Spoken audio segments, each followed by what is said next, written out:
देश में कोरोना मामलों में एक बार फिर से तेजी देखने को मिल रही है। लगातार चौथे दिन कोरोना के 2000 से ज्यादा मामलों की पुष्टि हुई है। बीते दिन देश में कुल 2527 नए कोरोना केस मिले, जबकि 23 लोगों की मौत हुई है। पिछली बार कोविड केस कम होने के दौरान 17 मार्च को 2528 केस मिले थे। केसेस में लगातार हो रही बढ़ोतरी से बहुत जल्द चौथी लहर की आशंका जताई जा रही है। वहीं राजधानी दिल्ली में महज नए मामले ही नहीं बढ़े हैं, बल्कि इस सप्ताह वहां की आर वैल्यू भी बढ़ गई है। आर वैल्यू वह आंकड़ा है जो बताता है कि कोरोना किस रफ्तार से फैल रहा है।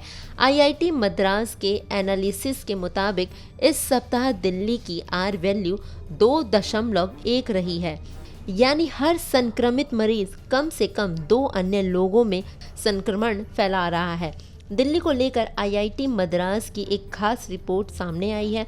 न्यूज़ एजेंसी पीटीआई की रिपोर्ट के मुताबिक देश की आर वैल्यू 1.3 आंकी गई है। बता दें कि यदि आर वैल्यू 1 से नीचे दर्ज होती है तो इससे महामारी का अंत मान लिया जाता है।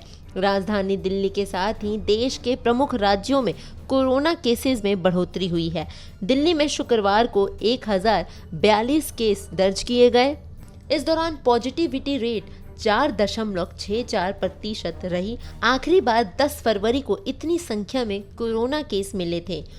वहीं चिंता की बात यह है कि दिल्ली के बाद देश के अन्य राज्यों में भी कोरोना के केस बढ़ने लगे हैं। आईआईटी मद्रास में अब तक कुल 55 लोग कोविड पॉजिटिव पाए गए हैं। तमिलनाडु में शुक्रवार को 57 लोग पॉजिटिव पाए गए, जबकि गुरुवार को ये संख्या 39 थी।